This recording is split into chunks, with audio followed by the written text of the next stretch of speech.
Hey y'all, and welcome to another episode of Highly Talkative, where we get high in conversation and discuss many topics from personal to community to anything that's going on in the world. So sit back, get cozy, and let me talk to you. Let's go.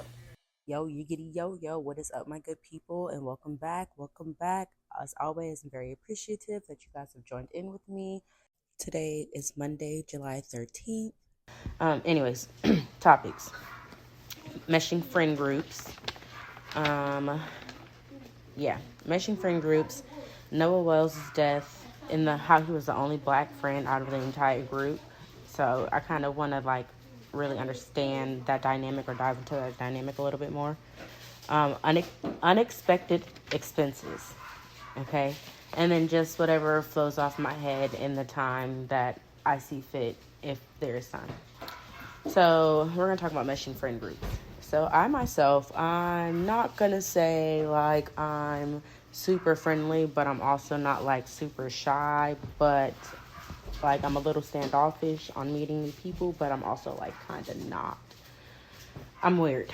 So with that being said, I have a good amount of different friend groups that I fit very well in, just because they all fit I guess not even the different personalities, but different aspects where I see fit in my life. We all just mesh in that way. It's not that they don't get along. It's just that, they all live a different kind of lifestyle, and I can kind of see that. So me personally, try to stay clear of doing a lot of mended group activities. However, I do love when all of my friends get together. And I don't even think this is really with just friends either. I think this is friends and family. I think more so it's generalized with friends because there are a whole lot of different personalities, and I think it's just more noticeable when it's a smaller friend group as opposed to a bigger family dynamic, in my opinion. But like I said, that can go for friends or that can go for family. But like I said, there's just a lot of different personalities that I know go within meshing different friend groups. I can also kind of feel the energy, so I kind of also steer clear of that. There's there's a friend group that I can be really rough and tough and the hardest of myself with, because at the end of the day, I think they all get me, but with that group of friends, it's just really pure, authentic, rough love, bitch this, bitch that, fuck you this, fuck you that, but we all know, we all mean well, and we all call each other on our bullshit, or what we feel is each other bullshit. So from time to time, we'll kind of bicker, but not really bicker. It's just we're kind of trying to steer each other on the right path, because either we've been through it already, or we can just notice certain things, so we're just trying to help one another out. Sometimes it goes smoothly over, and then sometimes we gotta do a little talking here and there before we really get to the final okay of it. So I think meshing friend groups is possible. Do not get me wrong. I just also think that it's going to be possible with a lot of work and well thought out activities, or I don't even know how to put it, but something just has to be really well thought out for, I think, the friend group to mesh. Is it possible? Like I said, I believe so, but I think there's just a lot of work that goes in with doing that. And I can even notice that with my kids too. They all have a good amount of friends, but each friend group is just different. And I love that for them, because, just be dynamic, be all around. I think that's also low-key a part of networking. Now, a lot of different people from a lot of different places or areas, and you're not just limited to a certain genre of things. Your horizon can really be broadened because of how versatile you are, or can be in a friend group. Anyways, so in my opinion, it has to be well thought out. Everything has to kind of have a flow, but you also have to understand the type of people or the type of friends I hated that word, sorry, the type of friends that you're dealing with. And I mean that in the sense of some friends can thug it with you all day, baby. Like from sun up to sundown, we lit. Then you have those friends where you really need to, be more precautious of their time. They kind of like to be on schedule. They have like a routine. They don't want to steer from the routine. Blah, blah, blah, blah, blah. Okay, I get it. Because like I'm like that to an extent, kind of. Just kind of. Not a lot, but a little bit. And then you have those who can stay up with you. Cool. But they also need a little nappy nap. And if they don't get that nappy nap, don't expect too much of anything out of them at a certain point in time, or at a certain time of night. There we go. So that's just to name a few, right? So like I said, mixing with all of them, you just have to understand the type of friends that you're dealing with and understand that we all might make the activity or we all may not make the activity. And of course, some may have something negative to say about it. Some may understand, some may just not care. Again, that just goes into the aspect of meshing friend groups. I think not even just friend groups, but friends in general, singular. Just groups of friends or singular friends, like meshing them all together to do one thing. Yes. So, like I said, I just named off a couple of like friend groups or like a couple of friends there are out there. What kind of friends or friend groups do you think you have? And how do you think that they'll mesh? I wish there was a way you guys could call up just so I could like take live callers and kind of whatever. But in the meantime, email me at highlytalkative@gmail.com with that answer. Like, what kind of friend groups do you have and how do you think they will mesh? And why do you think they'll mesh like that? Like I said in my previous episode, I'm going to go and do an episode one day where I just read the feedback that I get via email and kind of just like respond or put it out there. Please note that if you don't want me to put your name out there, just put like anonymous or somewhere in the email. Like, please put do not say name or location, etc., whatever. I'm perfectly fine with doing that. I understand the importance of like privacy. But like I said, email me at highlytalkative@gmail.com because I want to know what kind of friend groups do you have and how do you go about meshing them? Do you not even think about meshing them? Like, what is your thought process on that? Okay. And then another question I have is like, how many times do you try to mesh your friends or your friend groups before you're just like, okay, yeah, this isn't working, so we're just not going to try this ever again. So for me, when it comes to attempting to mesh friend groups, I don't know if I'd be like the one and done, because sometimes it only takes me one time to really learn a hard lesson and I'm just like, yeah, fuck that, not doing that again. Or it could be like, it really wasn't as bad as we thought it was going to be, so let's kind of try it again and see where it goes, Or you just have those who just don't give a fuck about how the friend group meshes. They want all their friends together and we'll deal with it when it comes. Because, you'll have those friends who can always make the trip, or you'll have those friends who just don't want to make the trip because they've already experienced certain friends. And they're just like, yeah, girl, you can have that friendship. I'm going to just like chill over here. Holler at me. Holler at a player, okay? So, I don't know. I think, like I said, I think it really just depends on how everything conspires. Like, was it something super crazy where I'm just like, oh yeah, y'all bitches can never be around again? Like, was y'all fighting? Was we breaking shit? Or was it just like a disagreement? Or I just don't like her. I don't know why I don't like her, but I don't like her. I think I would have to really play that situation by ear. Because I don't know. I kind of think I'm at that point in life where I'm noticing like certain things like that. But I'm also just like, maybe you're tripping. And with meshing friend groups or with meshing friends, how many group chats do y'all have? Let's be honest. We all know there is not that. Well, okay, no. We all know there is that one main group chat where everybody's quote unquote in it and we're discussing things or whatever. But let's be real.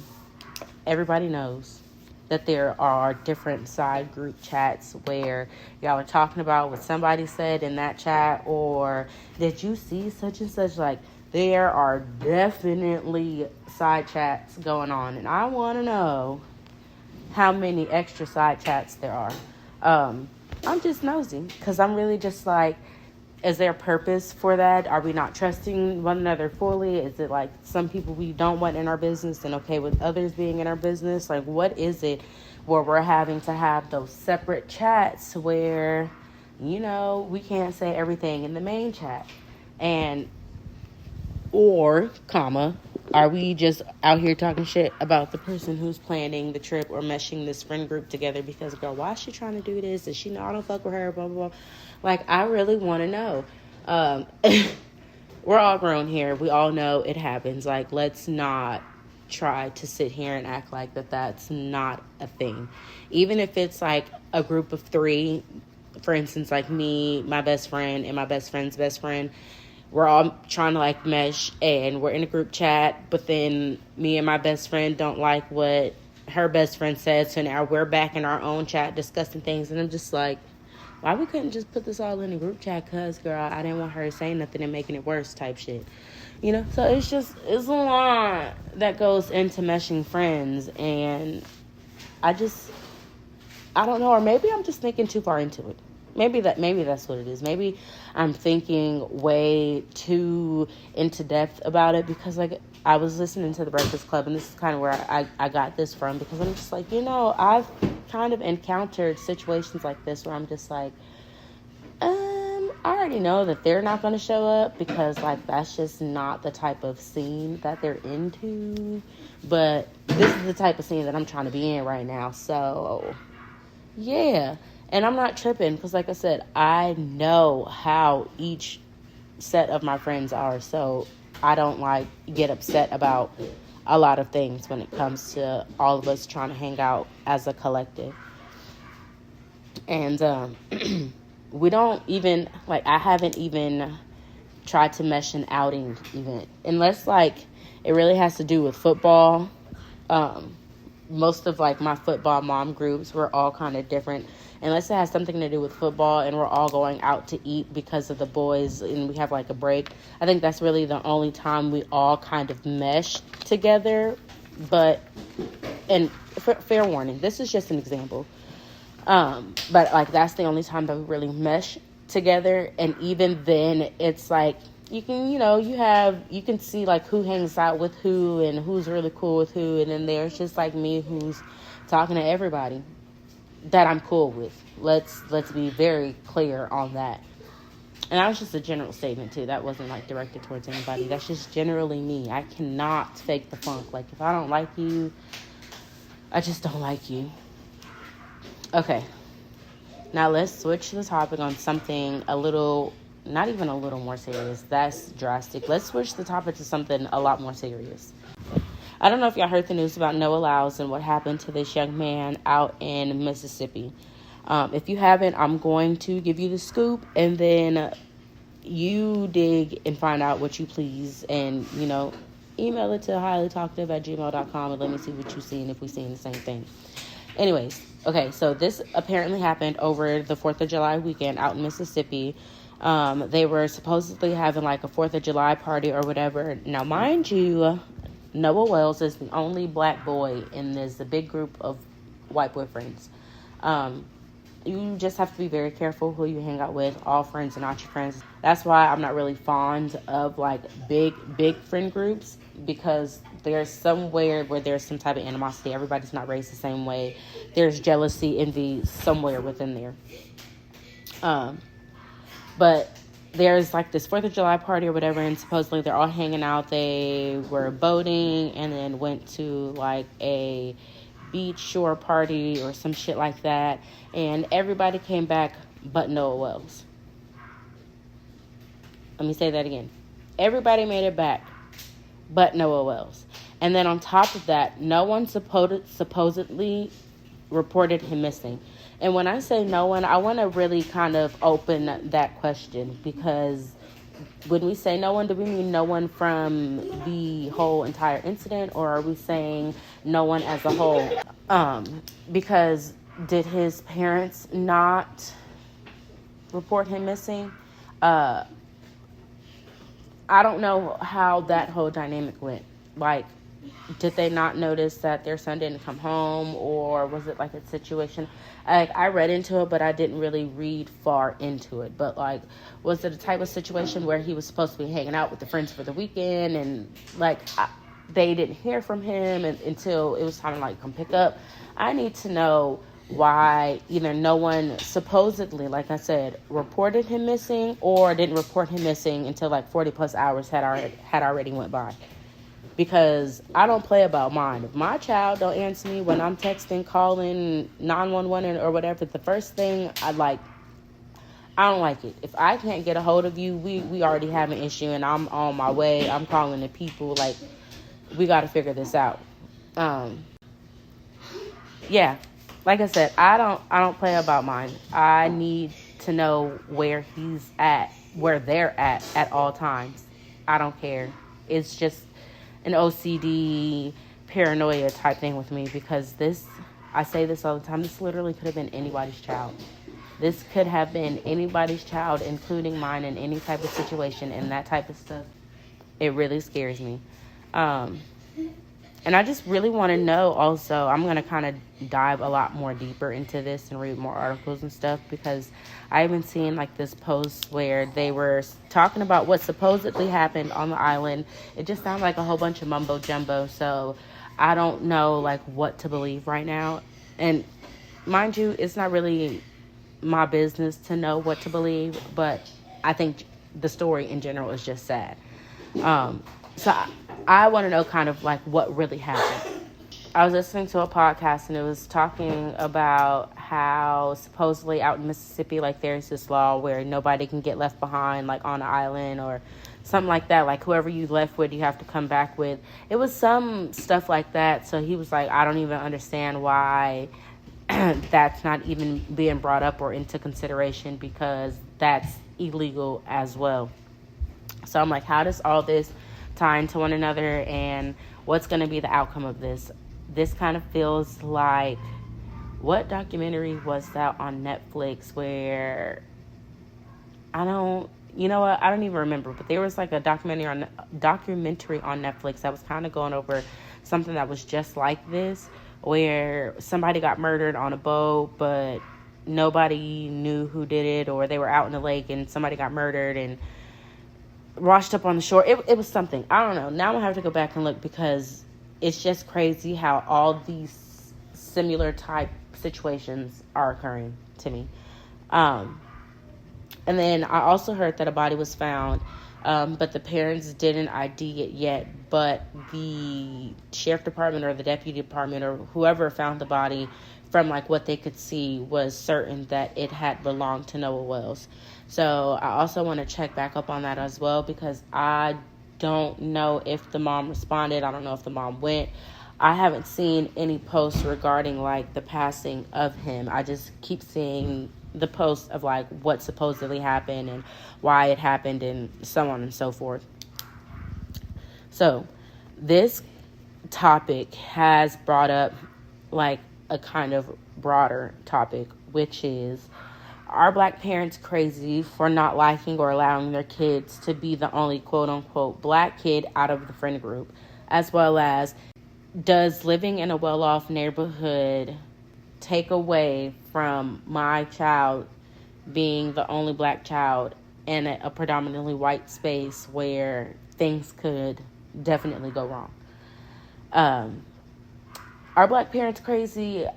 I don't per se like to intentionally judge anybody's parenting. I feel like to each his own. You feel like you know what's best for your kid. I feel like what's best for my kid. I wouldn't want anybody passing judgment on me because of what I believe is right when it comes to my children. So I kind of try to do the same thing. However, I preach to my child how it is very important that he realizes who he hangs out with and the certain things that they do, especially with the color of his skin. Now, am I telling him he cannot have any white friends? Absolutely not. But am I telling him to be very precautious of certain things? Absolutely. And I feel like that is very important for me to do as a Black mother who is raising but two young Black men in this world where some people see color first and actions maybe second or not at all. So do I think you're crazy? No, like I said, to each its own, but I find it very important to make sure we're instilling certain things so they can recognize certain things, or when energy is not feeling right, we learn to like follow that gut instinct, that intuition that this doesn't feel right. I'm just not gonna go, as opposed to fighting that feeling. It's just a lot that goes into that. Now, living in a well-off neighborhood, I don't necessarily find it to be only a white type of thing. I feel like there are very well-off Black neighborhoods, but it's just a lot harder to find them. But I also think that kind of goes into like how certain societies are made to look or be built to kind of block us out of having what is best for our children at any means necessary, even if that means making you feel like the oddball out within an entire community. And of course, they'll say you're quote unquote welcome, but are your actions really matching your words? And I'm kind of just gonna dead that topic there because it's a very sad situation. I really pray for the absolute best outcome or the best healing process or journey that this family has to go through, and they find all the answers, because like I said, at the end of the day, this is a very sad situation that had to happen. And it's like a gut punch for the community again, because first it was Carmelo Anthony and now it's Noah Wells, and it's just like, can we catch a break somewhere? Because I can only imagine what that mother is feeling, and I don't want to say anything else because that's just a whole nother thing we're going to get into maybe later on down the line. But I send all my healing energy her way as much as I can, because I know the situation has to be tough. I just know it does. Last topic. Unexpected expenses. Okay? And I mean like when something randomly pulls from your account that you weren't expecting to pull right then and there, or like double charges, or somebody hacking your shit and poof, your money is gone. How does that make you feel? For me, I don't care how much it is. It could be $24. Okay? Where the fuck did my money go? And why is it coming out like that? Because I don't recall, and sometimes it be transactions that for sure happen, but I forgot that they happened. So I'll see like something pull, and I'll look, and I'm like, what the fuck? And I'm reading, I'm like, what is that? And then I'm like, oh, okay, I remember what that is now. Like, it's literally stuff like that sometimes, but then it's really stuff like, hold on, I know ain't nothing of mine on auto pay. I don't like that. I'm gonna pay you when I pay you. Yeah, I don't like any type of unexpected expense. And then, like I said, nothing is on auto pay for me, but it's also like the side effects with it. Sometimes you have to put in a dispute. Sometimes some charges just stick. Sometimes, like I said, I just forget about certain shit. So when the money pulls, I'm like, oh my fucking God, I completely forgot. And then it's like certain things that I had lined up, I but I gotta like move money around a little bit more, like, take from here to razzle dazzle over here, just so I can make sure I can still do everything I want to do, all because that shit slipped my mind, girl. And I mean, why is we doing that?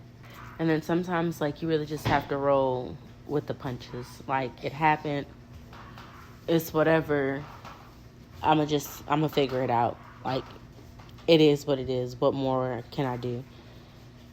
Sometimes getting the money back is easy, and then sometimes it's a hassle to the point where you're just like, send me a new card, change my bank account number, I don't even fucking care no more. Like, and then not only that, but sometimes it takes longer for them to put it back than it did for them to take it. And I'm just like, I don't understand that neither. It didn't take y'all 3 to 7 business days for y'all to take that shit. So why is it taking y'all 3 to 7 business days to put that shit back? Business days, that's Monday through Friday. That don't include the weekend. So again, I'm not understanding it. Okay? I'm just not. But y'all know what? I'm going to let y'all slide, and I'm going to slide because my boys in this house right now are taking me through it. And if I don't cut this podcast right now, me and them are going to be beefing. Big beefing. Okay? We going to be big beefing. As always, y'all can follow me on all major streaming platforms: Apple Podcasts, iHeartRadio, Spotify, YouTube. You can go to rss.com, search Highly Talkative Podcast, and you can find your preference of streaming services there. I'm also about to start selling merchandise, so stay out on the lookout on that. I'll be updating all my social medias. You can follow me on Instagram at highly.talkative, and you can follow me on Facebook at highly talkative as well. And then don't forget about my other two businesses. Let me shout those out. We have Keep It Stashy, where I keep everything in the background of your business going while you push your forefront. I can be in charge of your social media, organization, documentation, HR in a sense, onboarding, offboarding, certain skill sets. You know, I'm your girl. Holla at a player. You can find that at Keep It Stashy on Facebook, as well as Keep It Stashy on Instagram. There's also a website for my service fees on my Facebook, and you can click the link and it'll take you there and give you a little breakdown of that. And then I also have, lastly, we have Sassy Ash Stash, which is my longest running business up until this day, where I make all things customs. That's pants, shirts, backpacks, hats, tumblers, pins, you name it, I hook you up. As always, I appreciate the love and the likes, the follows. I see it coming through everywhere, and I'm just so appreciative for y'all. Keep running it up for me, because we know what the goal is, and we're not going to stop till we get it. Okay? Y'all have a great week. Don't let nobody mess with y'all. Don't let nobody dictate what you're going to do this week. You choose your peace over anything else, and I will holla at y'all next week. Deuces.